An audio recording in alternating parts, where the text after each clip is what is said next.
I'm going to teach today some things that are right there in the Bible that many of us have seen, read, and never understood, and we skipped right over it.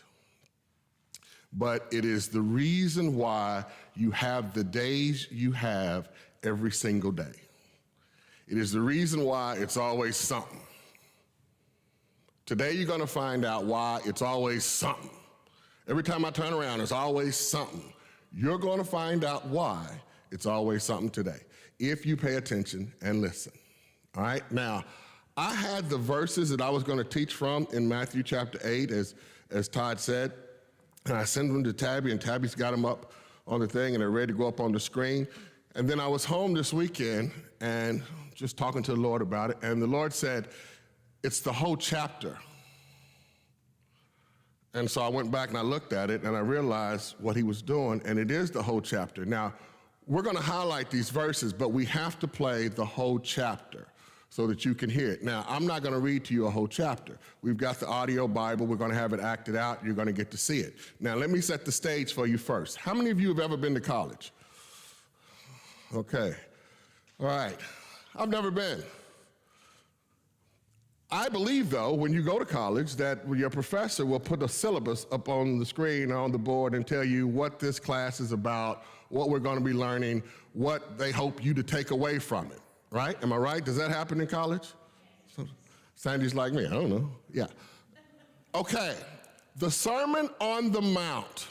I would like for you all to look at the Sermon on the Mount as the Lord's syllabus.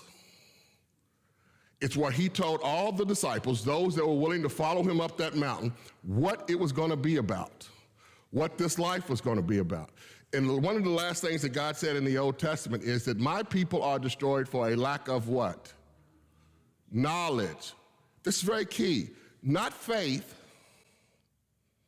not a desire to do right, not effort, knowledge. We are destroyed for a lack of knowledge. And so what Jesus decided to do when he came back down here was, we're not going to have that problem anymore. I'm going to make it plain. I'm going to tell you everything I'm doing, how it works, what happens in this world, and how this world operates. He did that in the syllabus. Then he said, after he taught, he says, all right, now let's come down off this mountain and let's go down into the lab. And I'm going to walk out what I taught you up there. And I want you to pay close attention. And that's where we pick the story up at. All right? Now, right now, Dale's going to hit the video, hit the audio. The verses that we're going to put up on the screen aren't coming toward the end. But listen to the audio. Place yourself on the scene. Be a part of it. Hear everything that's going on. Todd mentioned the ship. That's in here in chapter 8. All right? Go ahead, Dale. You can hit it.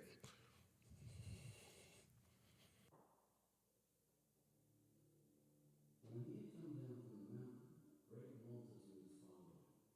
And behold, a leper came and worshipped him.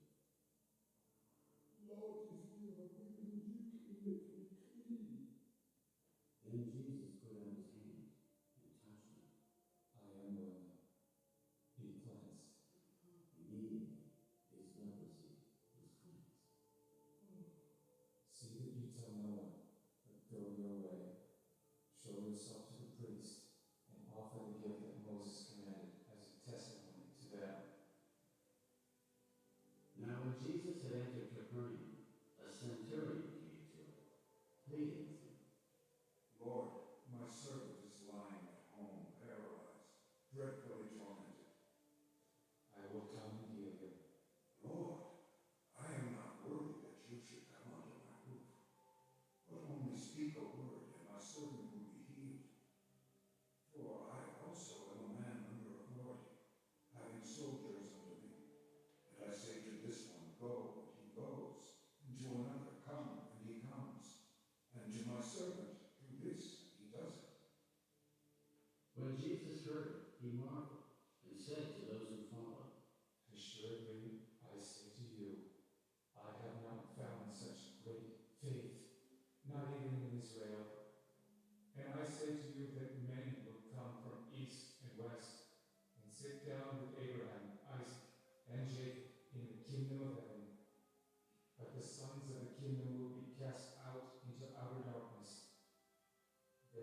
you have believed, so let it be done for you.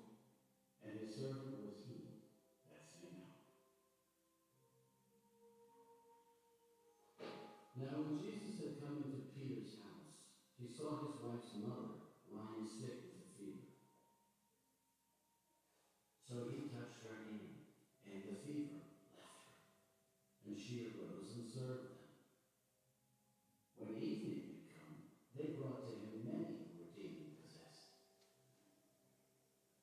And he cast out the spirits with the word, and healed all who were sick, that it might be fulfilled which was spoken by Isaiah the prophet. He himself took our infirmities and bore our sicknesses. And when Jesus saw great multitudes about him, he gave a commandment to depart to the other side. Then a certain scribe came and said to him, Teacher, I will follow you wherever you go. Foxes have holes, and birds of the air have nests, but the Son of Man has nowhere to lay his head.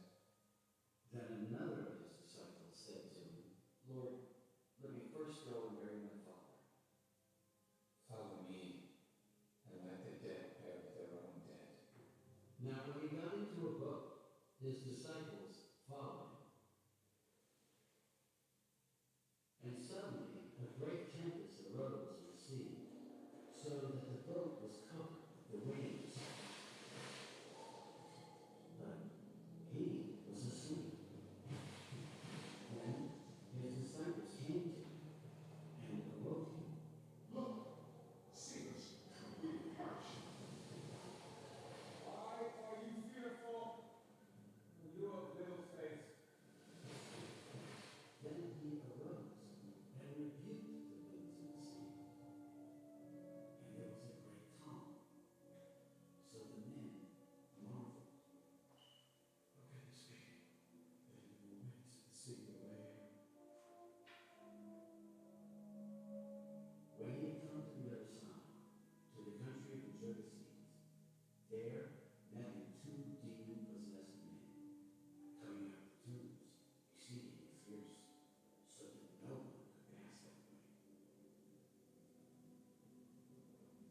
And suddenly they cried out,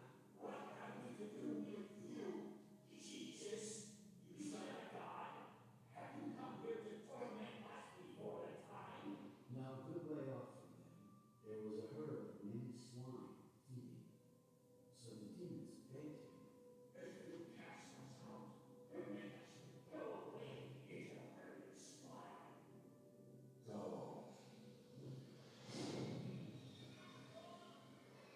so when they had come out, they went into the herd of swine. And suddenly the whole herd of swine ran violently down the steep place into the sea and perished in the water. Then those who kept them fled, and they went away to the city and told everything, including what had happened to the demon-possessed men. And behold, the whole city came out to meet Jesus. And when they saw him, they begged him to depart from their region. Okay, who is witnessing all of this? Disciples. Actually, the multitude of disciples. This is in Matthew chapter 8. He hasn't even met Matthew yet, so he hasn't even come by the tax collector's table. So when it says multitude, it's talking about a whole group of people. And all of these people are the same people that was up on the mountain with him during the Sermon on the Mount, where we did the syllabus. And then he comes down and he says, now let's act this stuff out. And the first thing that happens when he comes down is there's a leper who comes to him. And Jesus touches the leper. In other words, telling all his multitudes, we don't run from those that others wouldn't touch anymore. If you're going to be my disciple, you touch those others don't touch. You involve yourself in the lives of those people. They saw that hands-on. They didn't have to ask about that. They got to see that. He's demonstrating the syllabus, all right? From there, a centurion comes. I made some notes because the centurion comes to him and asked him, will you heal my servant? Now, he does a great thing here because he wants the multitude to see what real faith looks like. Not talking about it. He says, look, I've looked all over. This is what it really looks like. You don't even need me to come to your house. You know I'm so strong, my word is so good, I can just speak it. This is what it looks like. He's walking us through what it looks like. He's not going to have us out here without I just don't know what God would want me to do. I don't know. He's showing us everything. All right? Then he goes into Peter's house, and Peter's mother-in-law is there. Now, one of the things this is also showing you is the benefits of Christianity, the benefits of having a relationship with the Lord. Now, if you don't think this is a benefit, you probably aren't married. All right? He walks into Peter's house, and his mother-in-law is sick. And he heals the mother-in-law. Do you know how far that goes when the person you decide to walk with heals your mother-in-law? There's a lot of mother-in-laws today, they see the son-in-law or the daughter-in-law, they're like, But if they have a godly relationship that benefits their child and them, that's huge. Those are the kind of things that happen in Christianity. Many of you know somebody, or you have your own child, and you go, I love it when he got with that person. That was a godly person, and their life changed, and they started walking a different path. And it's affected the whole family. They get to see this. They get to see this acted out. Then later that night, it says that they brought all kind of sick and lame people to him. He didn't go get them. They came to him. Oftentimes we have this feeling that we got to go race out there, we got to get busy, we got to go do this and that. They came to him because he will draw them. He is showing, all the disciples are there. The multitude is there. They're witnessing all of this stuff. And they're loving it. So much so that a couple people come to him and say, Lord, I want to be one of your disciples. He said, let's get ready to go to the other side. He said, look, foxes have holes, birds of the air have nests, but the Son of Man hath nowhere to lay his head. In other words, in simpler terms, he's saying this. You say you want to be my disciple, but you need to know this. There's no days off. There's no sabbaticals. There's no vacations. There's no rest. Once you start this, you don't go back. This is what you do. Another one says, Lord, I want to be your disciple, but first let me go bury my parents, which in other words means when my parents die, I'll come and follow you. He says, Because right away, they've already said something is more important than him.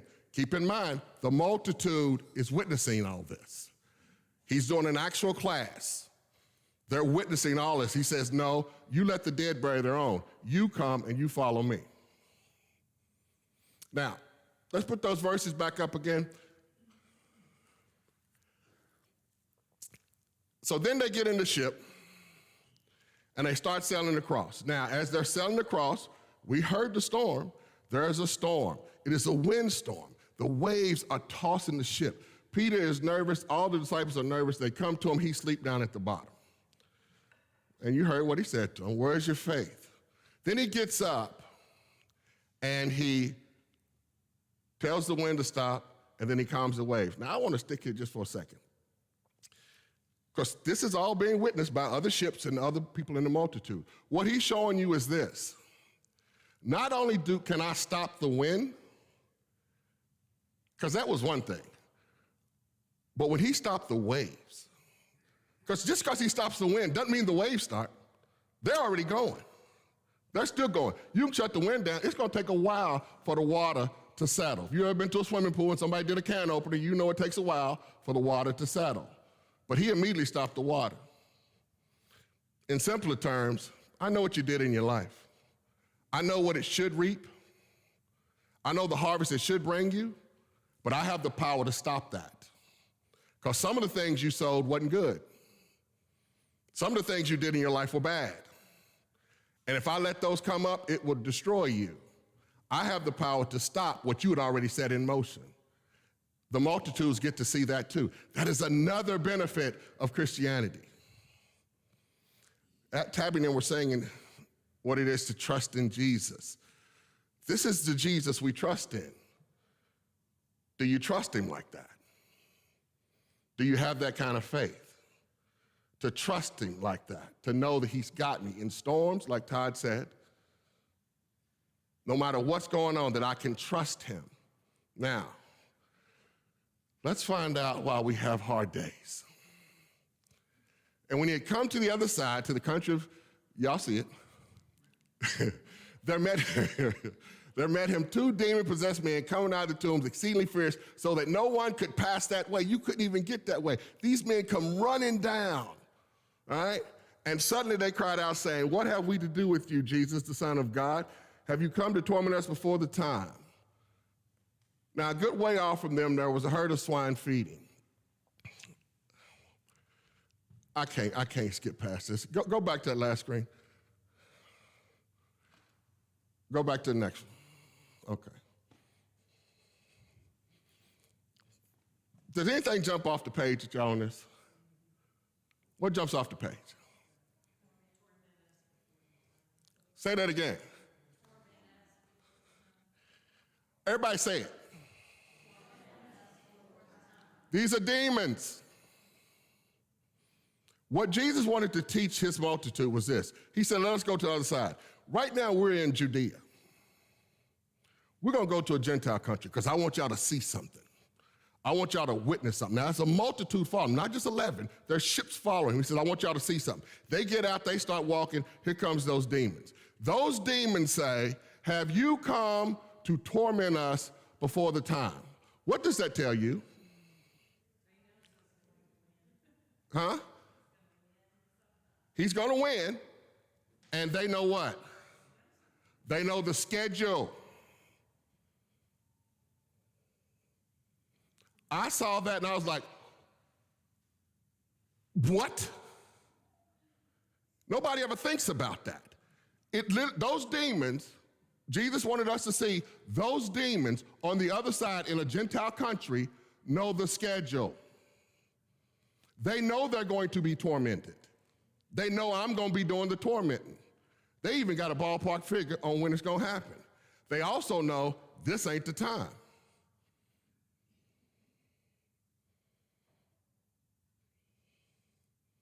What does that mean to you and me? I'm glad you asked.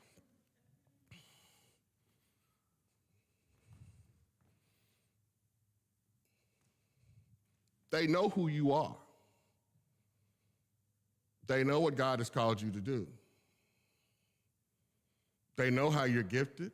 They know when you were going to accept the Lord as your Savior. And they've been working on you since birth. Since birth. Well, actually, before birth. Before birth, they've been working on you. Before birth, they've been planting seeds in you that they could use later on. They've been doing it with your upbringing, your training, your parents, your friends, your environment, your job, everything. They got demons working everywhere, and they've been working on you forever. Don't believe me?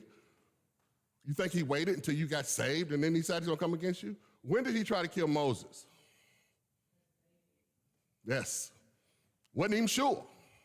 He said, go kill all the kids under 2, because somebody's coming that's going to do some things. He knew that. What about Jesus? Go kill all the babies under 2, because somebody's coming that's going to do some things. The same thing is true with you and me. Now, I'm not Moses, and I don't see him in here, and I know I'm not Jesus, although he's in here. My job is not as big as theirs, but I still have a job. You still have a job. And there are demons out there that are solely designed to get you off your game so you can't do your job. Satan does not have the power to cancel an ordained appointment. I'm going to say that again. He doesn't have the power to cancel an ordained appointment. If there's somebody you're supposed to meet and receive a word from or give a word to, that appointment will take place. What he does have the power to do is to get you out your game before that meeting takes place, because he knows the meeting's coming. What does getting me out my game look like? Okay, glad you asked that too. You guys are really on it today. You ever got in your car, driving to work, pull up at a light, some guy's blasting music you can't stand, then he looks at you like you owe him money, and then maybe he just spits out the window. Not at your car, but just spits. You're like, look at this. Light changes, you drive off. As you're going down the road, somebody cuts in front of you. Like, where are they going? You already you get to work, you can't find a parking space. Somebody who's in your parking space, the one you normally take. Now you got to walk a little farther, and it's raining. Now you're getting wet. You already got that sandwich you didn't want to bring. Your day is already crappy. Then you walk into the office, and you know that one person that talks before you really ready to talk? That they got all the news and the gossip? Probably gossip you don't need to hear, talking about things that will not bless you, will not benefit you, just stirring up trouble, words of spirits, so they will have an effect on you.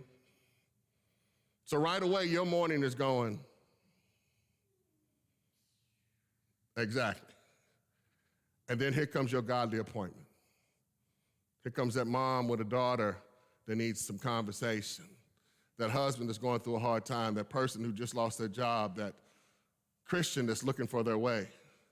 They heard that they could come and talk to you because you're a great person. I can come to the thrift store. Bethany's there. She'll talk to you. She's the sweetest girl. You got to go see her. Not knowing that Bethany has had the worst morning ever. That's how he does it. Because he knows the schedule. So what do we have to do? You have to get up every morning and make up your mind who you're going to be. And then you got to walk that out. And you got to know, I have an enemy that knows the schedule. The crazy thing is, I don't know it. He knows more than I do. But I know Jesus. And I know that even though they came and got in front of them and stormed their pathway, they didn't stop Jesus from doing what he wanted to do. They didn't have the power to do that. And they don't have the power to stop you either, as long as you're focused on what it is you're supposed to do. As long as you decided, I'm not letting any outside sources derail me from what God has called me to be and to do. You wake up, you determined to be a godly father, be a godly father. That means when your kids want to talk, the game goes off.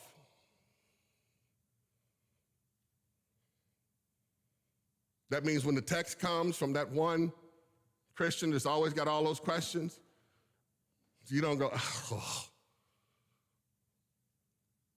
Because the minute you do that, you've blown the schedule.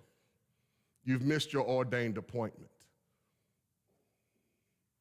It means being the husband or the wife you're supposed to be, regardless of what your spouse says or does. It means staying focused, because I have an enemy that knows the schedule, and he wants to get me off. It means staying focused on what it is you're supposed to do. Not taking R&R, not taking breaks, not going off to do your little thing. It means staying focused on the things of God. It means when you're at your job, you're at your job. The Bible says, whatever you choose to put your hands to do, do to the glory of God. You don't sit at your job scheduling your vacation because people are watching you. That's an ordained appointment. You've got to live, talk, and breathe like you're following Jesus. You've got to be like the centurion. You've got to have that kind of faith. You've got to be unlike the disciples on the boat. And you've got to trust that he's going to get me through whatever storm it is, regardless of the storm. He's going to get me through that. You have to know that the enemy knows the schedule. Is he got it pinpoint down? No. But he knows. Do you realize what he said to Jesus?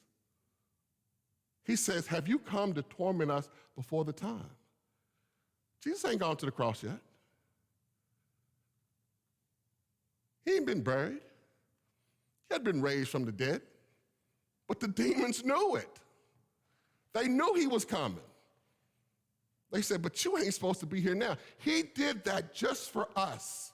He said, let us go to the other side. We're going to make an unscheduled visit so I can show you that they know the schedule. That's the only way he did it. Because he had a multitude with him. He says, I want to show you they know the schedule. If he doesn't go over there, we don't know that. Because the demon he cast out in the synagogue never said nothing like that. Never said anything about a schedule. But this one, because he showed up where he wasn't supposed to be, revealed the fact that they know the schedule. And it's right there in the Bible. And he wants us to know it. Because that will explain why it's always something. He's never going to let you just have smooth sailing, unless, of course, you're smoothly sailing the wrong way. There's always going to be something. Listen to me. It's always going to be something. But you still going to go to the other side. If you make up your mind, you stay locked in, you keep that faith, you're still going to go to the other side. I don't care what the demon tries to do. If you can stay locked in on who you're supposed to be, and y'all know it, many of y'all have blown ordained appointments, and you said to yourself after, man, I blew that. She came by to see me, and I was so pissed off, and I didn't even talk right. But the moment's gone. And that's how he kills, steals, and destroys. Because we were unaware that he knows the schedule. Let's look at how smart he is. Go to the next one. So the demons begged him, saying, if you cast us out, permit us to go away into the herd of swine. And he said to them, go. So when they had come out, they went into the herd of swine. And suddenly the whole herd of swine ran violently down the steep place into the sea and perished in the water. Then those who kept them fled. And they went away into the city and told everything, including what had happened to the demon-possessed man. And behold, the whole city came out to meet Jesus, and when they saw him, they begged him to depart from their region. Chapter 9 says, and Jesus left. Do you see how smart these demons were?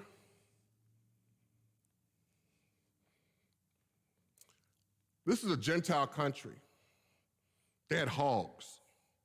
They were raising hogs. It's not Jews. That man, everybody in that country feared those two men.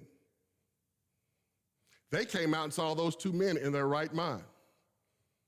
Men they couldn't do nothing with. Nothing. They're in their right mind. You would think, whoa, I want some of that. Demons knew that too. That's why the demon said, can we go into the swine? Can we go into what these people make their living from? Yeah. And the minute they did, they jumped into the water, killed themselves, because he didn't want them people to listen to Jesus. He didn't want them people to want Jesus. How many times have you talked to somebody and you tried to talk to them about the Lord, and they saw that it benefited you and your life had changed and things were going good for you, and they wanted what you had, but they were afraid if they sacrificed and did that, they'd have to give something up. Yeah, I want to come to church with you, but I like having fun. You know, y'all don't have no fun in church. Y'all never go out. Y'all don't drink. Y'all, you know, anybody? Is that just me? Anybody else run into people like that? That are unwilling to come to God because they have to give up something? That's what these people did. He cost them money. Well, the demons made it seem like he cost them money because the demons didn't want him there. You're going to run into that too. You're going to say things to people, and I don't want your religion. I don't want to get up and ruin my Sunday. I get up and I watch football. I don't want to give up that's my quality time. That's when I get to relax. You don't pound them and beat them on the head. When they say they don't want none, guess what Jesus taught us to do? This is the original, shake the dust off your feet and sail on. You don't want it? You seen it? And you still don't want it? Because of these hogs? Because you lost out on that? All right, I'll leave. That's the way we're supposed to be. You don't have to beat yourself up. I'm trying to get them to come to church. They just won't come to church. So, walk off. You can't make them. You can't force feed somebody Jesus. They can't even come to Jesus unless Jesus draws them. The same way he was in Peter's house and the people came to him, he didn't send out no flyers. Hey, I'm at Peter's house. I'm touching people tonight. Want to come by? Get some of this. Got the oil flowing. Wasn't no flyers, wasn't no emails, wasn't no nothing. They drew them. The same thing is true in your life. All you have to do is get up, set your sails, set your mind, say, this is who I'm going to be. And then you got to know I've got an enemy that's trying to derail me every single moment of every single day. He has nothing else to do but mess with you and your schedule. Nothing. You got to expect him to come. You got to look for him to come. You got to know he's coming. And you got to know you can overcome it as long as you stay focused. Never forget, if you don't hear another thing I say to you today, never forget those demons. This ain't Satan. It's just some of his demons working at a satellite post somewhere, and they said, have you come to torment us before the time? That's how informed they are. Trust me, they know your life. They've got a flesh inside you that's telling all kinds of secrets, revealing all kinds of things, revealing all kinds of temptations. That's why when you tell yourself, you know what, I'm not dating anybody no more, I'm just going to sit back and I'm just going to be quiet, I'm not going to do anything. Here comes Mr. Cutie Pie, or Miss It. The minute you say, here they come. But believe it or not, I know some people that say, well, you know what, that's why you don't tell your business. You just stay quiet. You stay hush-hush. Don't let everybody know what you're doing. Don't stop nothing. Because he already knows the schedule. When Jesus went up, after he was baptized, it says the Holy Spirit led him up into the wilderness for 40 days to fast. Who was waiting for him when he got back?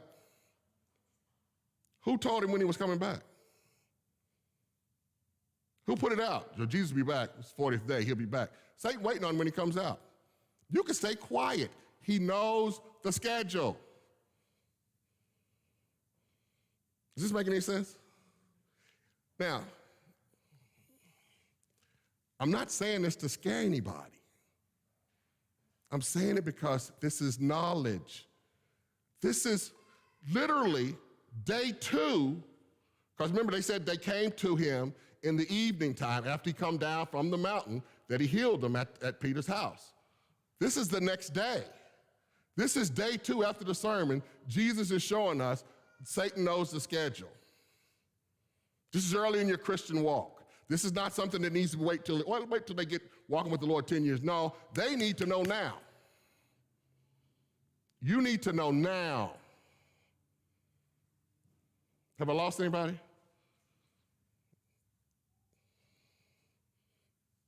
Malachi, do you have a question?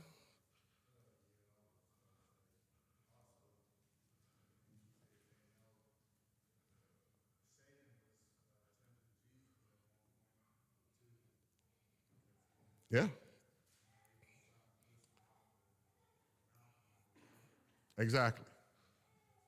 Exactly. before he came into his kingdom, before he came to him and he tempted. He said, you don't have to go do all this.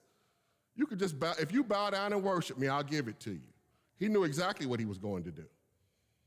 He knows exactly what you're going to do. That's the enemy we have, but we're stronger than him. We're wiser than him. We just have to remember he's not stupid.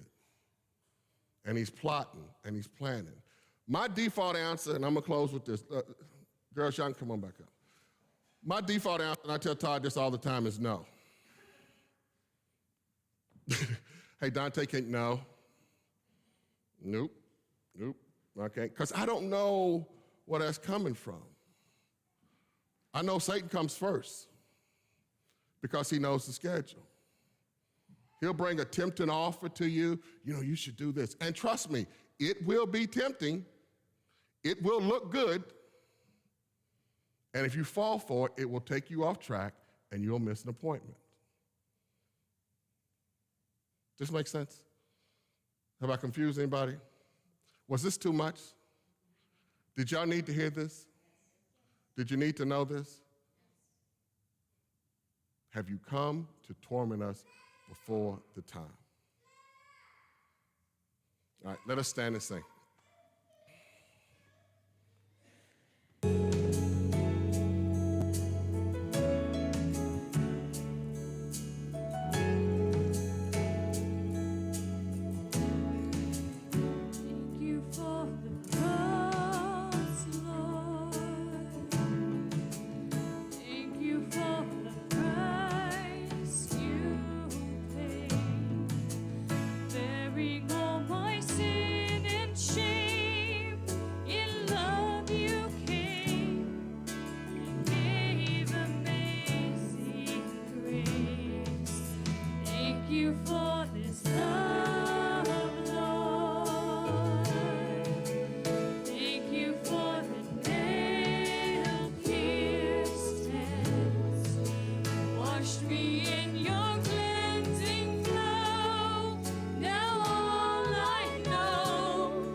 Thank you, Payne Sisters and Dante, for sharing. You know, one thing about that story, Dante, is the people were worried about losing their pigs. I know it's part of their resources, but you know what? 2 men walked away, and they were no longer demon-possessed. They were saved, and that's celebration right there, right? Yeah. For those of you who like to read kind of homework kind of stuff, when he was talking, I thought about the armor of God. You know, like you're saying, you get up each day and you get focused. In Ephesians 6. So just remember that. Google it if you don't know where it's at. But it talks about getting up and putting on the full armor of God, clothing yourself for protect, shield of faith, and all that kind of thing, the word and prayer. And because there is a world out there fighting, fighting against you, and that's the way to protect yourself and live in the kingdom. Ephesians what? 6. That's exactly what I said, 5 or 6, yeah. Google it. Google it. All right. And even, you know, it's not for preachers to tell you either. When you go to the Armor of God or wherever you go to, this AI stuff, it really goes out and brings resources. Sometimes you got to be careful, but it tells you what the shield is and what the helmet is and all that. So put on the armor. All right, let's bless each other. May the Lord bless you and keep you.